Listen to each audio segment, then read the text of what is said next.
Shri Venkateswara gold తాకట్టులో ఉన్న మీ బంగారాన్ని విడిపించి కొనబడును. Hi hello welcome to tree media.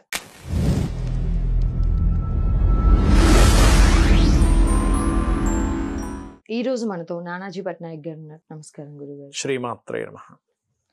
అదేవిధంగా తులారాశి వారికి ప్రెజెంట్ సిచ్యువేషన్ ఎలా ఉంది గురుగారు? రాశినాథుడు సప్తమంలో ఉన్నాడు. సో ఇది ప్రత్యేకంగా వివాహ సంబంధించిన విషయాల్ని సూచిస్తుంది క్లియర్గా. సో వివాహం కోసం చేసే ప్రయత్నాలు ఫలిస్తాయి వీళ్ళకి, తులారాశి వారికి. అదొకటి మెయిన్గా వీళ్ళకి బాగుంది. అండ్ సామాజికంగా కూడా కొంతమంది కొత్త వ్యక్తులు కలవడము ఇటువంటివి ఉంటాయి వీళ్ళ లగ్నాధిపతి సప్తమంలో ఉన్నందుకు. ఫైనాన్షియల్ సిచ్యువేషన్స్ అండ్ స్టేటస్ ఎలా ఉంది? గతంతో పోల్చుకుంటే ఫైనాన్షియల్ ఇక్కడ నుంచి కొంచెం డెవలప్మెంట్స్ పెరుగుతాయి. కాకపోతే వ్యాపారం చేసేవాళ్ళు అప్పుగా ధనం ఇవ్వడము, క్రెడిట్స్ ఇవ్వడం జరుగుతూ ఉంటుంది. అటువంటి విషయాల్లో కొంత జాగ్రత్తగా ఉండాలి. ఎందుకంటే ఎంత నీచ స్థానం నుంచి తప్పుకున్నప్పటికీ కుజుడు తులాలగ్నానికి ద్వితీయాధిపతి సప్తమాధిపతి కుజుడే. ఆయన ఎప్పుడైతే దశమంలో ఇంతకాలం నీచంలో ఉన్నాడో ధనపరంగా మాత్రమే కాకుండా పార్ట్నర్స్ నుంచి, జీవిత భాగస్వామి వల్ల, లేకపోతే వివాహ సంబంధించినటువంటి విషయాల వల్ల కొంత స్ట్రెస్ ఉంటూ ఉంటుంది. దాని నుంచి ఎప్పుడైతే ఆ కుజుడు కేతువుతో ఎప్పుడైతే కనెక్ట్ అవుతున్నాడో కొంచెం ఫైనాన్షియల్ మ్యాటర్స్ విషయంలో గ్రోత్ ఉంటుంది. లాభంలో ఉన్నందుకు కొంత ఆగుతూ ఉంటాయి. మనకి ఇవి మెయిన్గా చూసుకోవాలి. ప్రాపర్టీస్ అండ్ ఎడ్యుకేషన్ పరంగా ఏ విధంగా ఉంటుంది? ప్రాపర్టీ లోన్స్ లభిస్తాయి. ఎడ్యుకేషన్ పరంగా కనుక చూసుకున్నట్లయితే బాగుంటుంది. No need to worry. అందులో ముఖ్యంగా మెడికల్ రంగాల్లో, మెడికల్ రిలేటెడ్ సంబంధించిన చదువుకునేటువంటి వారికి, ఎందుకంటే 4వ అధిపతి 6వ స్థానంలో ఉన్నాడు, రోగ స్థానంలో వెళ్ళి కూర్చున్నాడు. దాంతోపాటు అక్కడి నుంచి రవిని వీక్షిస్తున్నాడు. 14వ తేదీ వరకు రవి మీద వీక్షణ ఉంటుంది. కాకపోతే మెడికల్ సీట్స్ మెడికల్ సీట్స్ కోసం ప్రయత్నం చేసేటువంటి వారికి, మెడికల్ రంగాల్లో ఉండేటువంటి వారికి, వీరికి ఉద్యోగ సంబంధించిన విషయాలు కావచ్చు, అదేవిధంగా విద్యా సంబంధించిన విషయాల్లో కావచ్చు బాగుంటుందని చెప్పుకోవచ్చు. ఉద్యోగరీత్యా ఇంకా ఏ విధంగా ఉంటుంది? తులారాశి వారికి కనుక చూసుకున్నట్లయితే ఉద్యోగరీత్యా ప్రత్యేకంగా ఏదైతే మనకి దశమంలో ఇంతకాలం కూర్చున్నాడో ఉద్యోగపరంగా ఈ జీవిత భాగస్వామి ప్లస్ వీళ్ళు కూడా కొంత ఇబ్బంది పడ్డారని చెప్పుకోవాలి. ఇక్కడ నుంచి మాత్రం కొంత బాగుంటుంది అని చెప్పుకోవచ్చు ఉద్యోగ సంబంధించిన విషయంలో గతంతో పోల్చుకుంటే కనుక. కాకపోతే ఉన్న ప్రదేశం కాకుండా 6th లార్డ్ ఎప్పుడైతే 9th హౌస్లోకి వెళ్ళాడో ఇతర ప్రదేశాలకి, అంటే ఇప్పుడు చూడండి కొంతమంది ఇక్కడ ఉంటూ బెంగళూరులో జాబ్ ట్రై చేస్తారు, లేదా బాంబే వెళ్తారు, లేదా బాంబే వాళ్ళు ఇంకో హైదరాబాద్ రావచ్చు. ఇట్లా ఏదైనా వేరే ప్రాంతానికి వెళ్తే బాగుంటుంది వీరికి ఉద్యోగరీత్యా.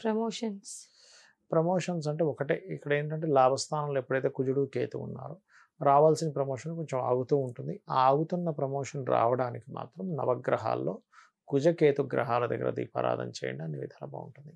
బిజినెస్ వ్యాపార రీత్యా ఏ విధంగా ఉంటుంది? బిజినెస్ పరంగా చూసుకుంటే అమ్మ ఒకటే, నన్ను అడిగితే 1 సంవత్సరంన్నర వరకు చేసే బిజినెస్లో కెమికల్, మెడికల్ రిలేటెడ్ బిజినెస్లకు పర్లేదు, కానీ కొంచెం ఇతర బిజినెస్లు, కొంచెం ఫ్యాక్టరీస్ నిర్మించేవారు కొంచెం జాగ్రత్తగా ఉండాలి. ఆరోగ్య రీత్యా ఎలా ఉంటుంది గురుగారు?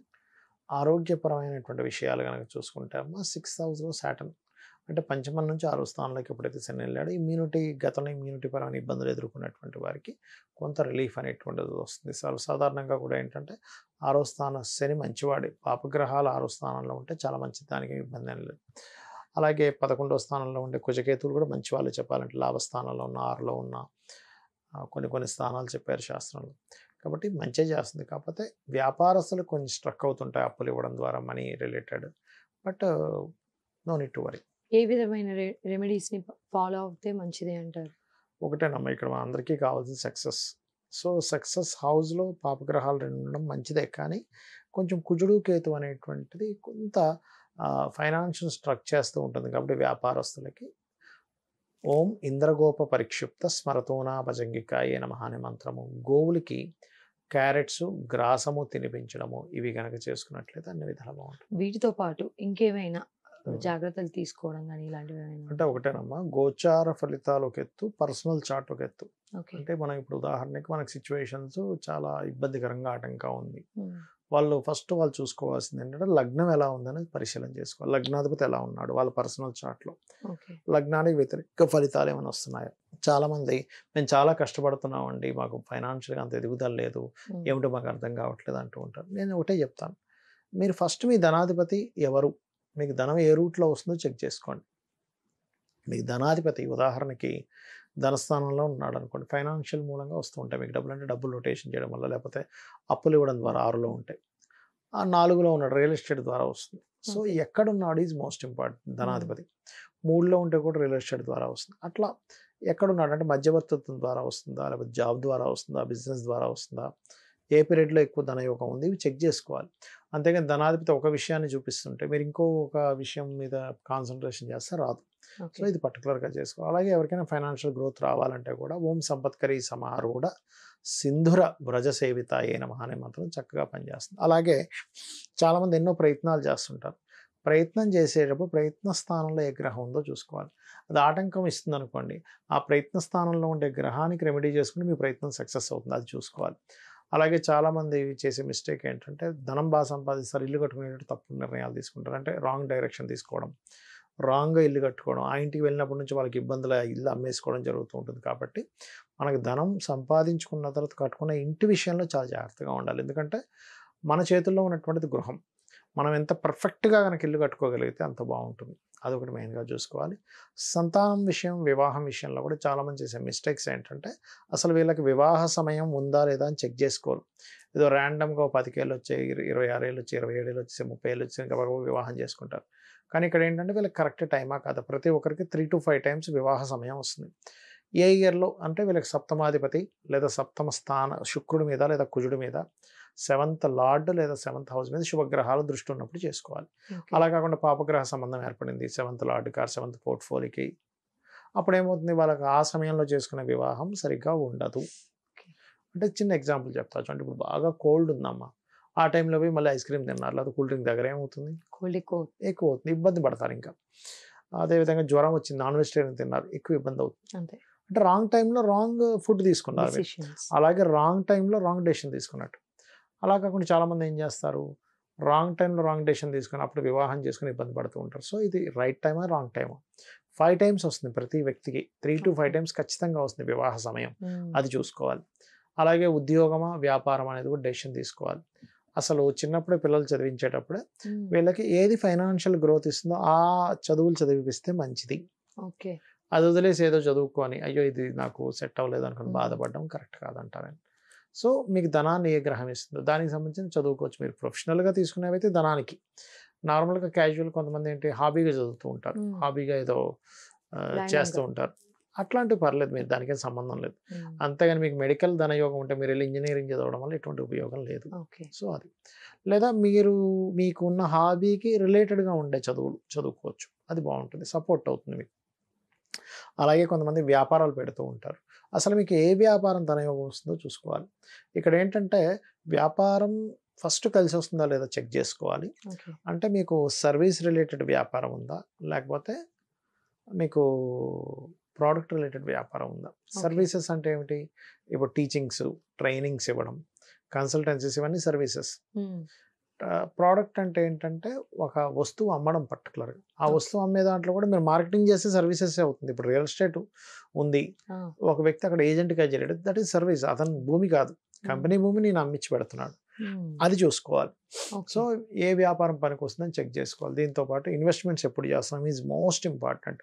12th లార్డ్ లేదా 12th కారకత్వం ఉన్న గ్రహం మీద పాపగ్రహాలు ఉన్నప్పుడు ఇన్వెస్ట్మెంట్ చేసే ఇన్వెస్ట్మెంట్ మొత్తం బ్లాక్ అవుతుందమ్మా, మీకు రూపాయి వెనక్కి రాదు. అలా కాకుండా మీరు దాని తర్వాత చేసే ఇన్వెస్ట్మెంట్, శుభగ్రహాలు 12th హౌస్ కనెక్ట్ అయినప్పుడు చేసే ఇన్వెస్ట్మెంట్ నేను చాలామందిని చూశాను. చిన్న ఎగ్జాంపుల్ చెప్తున్నాను. ఒక ఆల్మోస్ట్ ఒక 10 years బ్యాక్ ఒకళ్ళు ఒక దగ్గర భూమి తీసుకుంటున్నారు, నన్ను అడిగారు ఏమంటే ఇప్పుడు తీసుకోవచ్చు, ఇప్పుడు తీసుకోండి మీకు అద్భుతంగా పనిచేస్తుంది అంటే, వాళ్ళు చాలా కష్టపడి తీసుకుంటే 1-4 సార్లు అడిగారు నన్ను ఏమంటే ఇప్పుడు తీసుకోవచ్చా తీసుకోకూడదు, ఎందుకంటే అప్పట్లో అది ఎకరం 10 లక్షలు ఉండేది. నేను అన్నా లేదు మీకు అద్భుతంగా పనిచేస్తుంది, మీరు తీసుకోండి, నా మాట వినండి. ఇప్పుడు అదే ఎకరం భూమి 10 కోట్లు ఉంది, 100 times పెరిగిపోయింది. నేను అనేది ఏంటంటే 5 కోట్లున్నా 50 times పెరిగినట్టేగా. ఇప్పుడు వాళ్ళు అసలు ఆనందం, ఎందుకంటే ఇప్పుడు వాళ్ళకి చాలా డబ్బులు దానివల్ల. 10 లక్షల ఎకరం కొన్నది ఎక్కడ, 10 కోట్ల ఎకరం, ఆల్మోస్ట్ 7 acres చేంజ్ కొన్నారు వాళ్ళు. సో ఆల్మోస్ట్ 70 crores కలిసి వచ్చేసి 70 lakhs పడితే 70 crores వచ్చారు 10 years లో, వాళ్ళు ఏం చేయకుండా.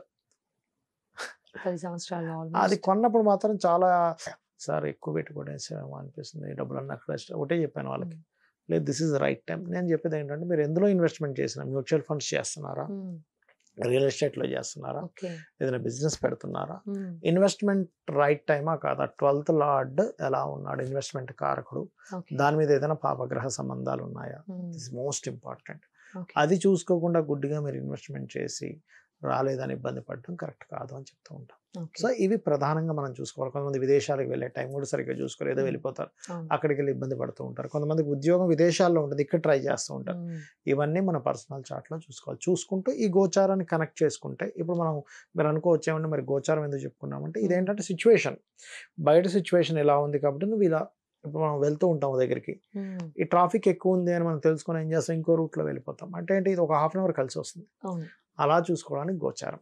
ఓకే. అలాగే ఇప్పుడు ప్రజెంట్ ఉన్న కండిషన్లో నేను చెప్పేది ఒకటే, ఇప్పుడు కొంచెం ఈ దాడులు ఎక్కువ జరుగుతాయి కాబట్టి కాస్త సముద్ర తీరాల్లో ఉండేవారు కాస్త జాగ్రత్తగా ఉండాలి. ముఖ్యంగా వైజాగ్, ఒరిస్సా, వెస్ట్ బెంగాల్, ఇటు సముద్ర తీరాల్లో ఉండే ప్రాంతాలు. ఓకే. హైదరాబాద్ కొంచెం ముప్పు తక్కువే ఉంది, కొంచెం స్లీపర్ సెల్స్ వల్ల కాస్త ఇబ్బంది ఉంది, కాస్త రాజకీయ నాయకులకి రాబోయే సంవత్సరం కొంత ఇబ్బంది ఉందని చెప్తుంది. ఢిల్లీలో ఉండే ప్రాంతాల్లో ఉండేవారు కూడా కొంత జాగ్రత్తగా ఉండాలి. జమ్మూ కాశ్మీర్ బార్డర్స్లో ఉండే వాళ్ళకి కూడా కొంత ఇబ్బంది అనేటువంటిది చూపిస్తుంది. ఓకే. సో కొంచెం ప్రజలు ఏంటంటే కొంచెం అటు ఇటు పరుగులు తీయడం, కన్ఫ్యూజ్ అవ్వడం ఇట్లాంటివి కాస్త ఎక్కువగా ఉంటాయి. కాబట్టి ప్రతి ఒక్కరు కూడా సుబ్రహ్మణ్యేశ్వర స్వామి ఆరాధన, లేకపోతే మనకి దక్షిణామూర్తి ఆరాధన, కాలభైరవుడి ఆరాధన చేసుకోవడం వల్ల చాలా సేఫ్ జోన్లో ఉంటారు. థ్యాంక్ యూ గురుగారు. శ్రీమాత్రే నమః.